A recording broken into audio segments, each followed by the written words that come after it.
Did you know that, counting this Sunday, there are 61 days until Christmas? There are 35 days until the first Sunday of Advent, New Year's Day liturgically speaking. Thanksgiving is only 32 days away, and Halloween is just 6 days away. Are you ready for all that stuff that's going to come?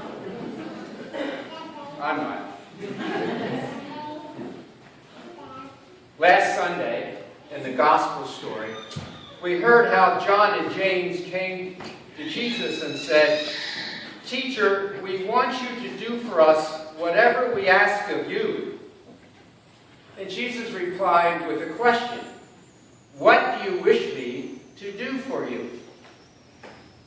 In today's Gospel story, there's a blind beggar by the name of Bartimaeus. Bar meaning son, and Timaeus meaning Timaeus.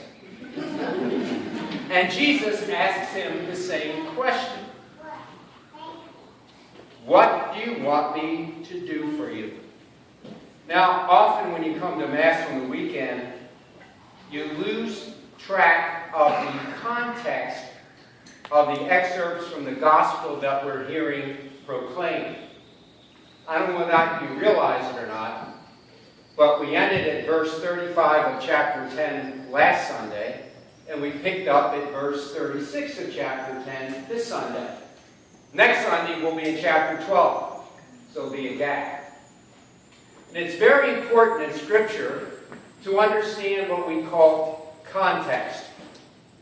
Where does the story appear, and what story is before it, and what story is after it? Particularly when it comes to Mark, who likes to sandwich stories together. In other words, he's trying to say that certain stories need to be looked at with the same viewpoint or the same set of eyes, that they're connected in some way. And that's what we have today. You see, Mark wants to compare and contrast last week's story of John and James asking for something with today's story of Bartimaeus, the blind beggar, asking for something. So what are some of the points of contrast and comparison in the two stories? Well, John and James come to Jesus with a status of privilege, don't they? They're part of the Jesus group. Not only that, they're part of the inner circle of the Jesus group called the apostles. So they come with privilege, and they're talking from a certain status when they ask. And remember what they ask for. They ask for power, don't they? When you come into your kingdom, one of us wants to be vice president, the other wants to be the Secretary of State. Bartimaeus is an outsider. He's not an insider like they are. He's an outsider. He's not part of the Jesus group at all. He literally has never seen Jesus because he can't see. There's been no connection between the two up to now in the story. Nobody wants him. They want to shove him to the side. And if that were not bad enough, in terms of the community of Israel, he's an outsider. He's got a disability. Our head of disabilities here. He's got a handicap. He's blind. Who sinned? Did he sin? Or did his parents sin that caused him to be blind? Remember, we hear stories like that, don't we? He's a complete outsider. Now, what does he do?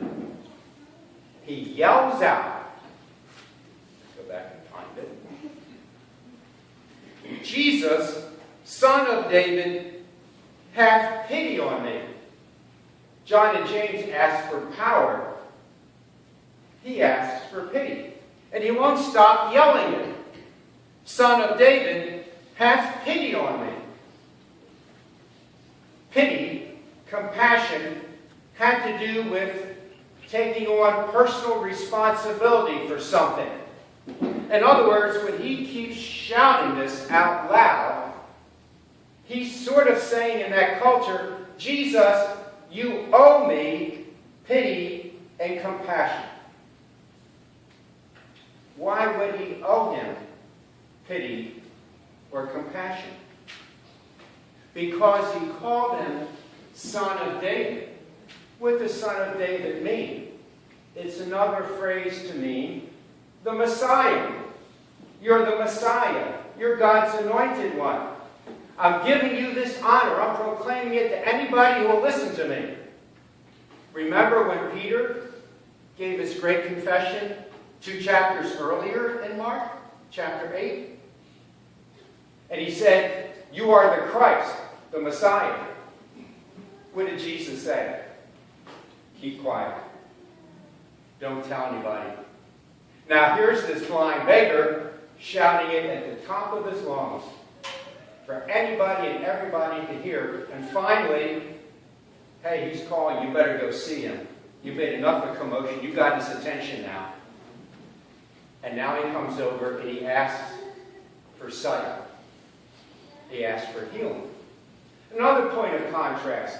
In many of the gospel stories, when somebody comes to Jesus for healing, people help bring that person to Jesus.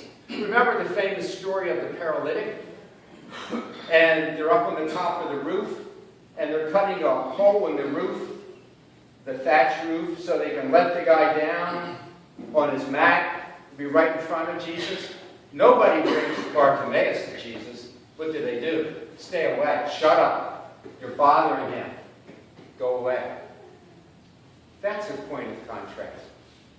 Notice also what happens in many of the healing stories too.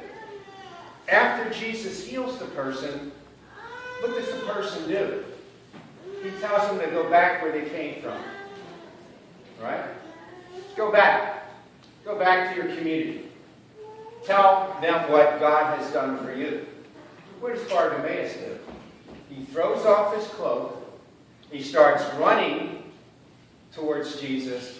Jesus heals him, and he continues to follow him along the way. You see, when you finally recognize who Jesus is, the Messiah, the Son of David, we know also the Son of God. What should be your response? But to follow behind him. Now, we heard about all those funny numbers, 61, 35, 32, and 6. But I think the number we should contemplate today is 29. Why 29? Well, 29 days from now will be the 34th Sunday of Ordinary Time. The last Sunday of Ordinary Time. We give it a special name, don't we? We call it the Solemnity of Christ the King. And on that day, we'll be asked, like Bartimaeus, to throw our cloak away and follow Jesus too. But we know what following Jesus really means, don't we? Because Jesus told us, if you wish to follow me, what? You must take up your cross daily and follow after me. And that might sound like too much to handle, wouldn't it? But we're lucky. Bartimaeus has told us how to pray for help. Jesus, Son of David, have pity on me. Are we wise enough to know what to ask for?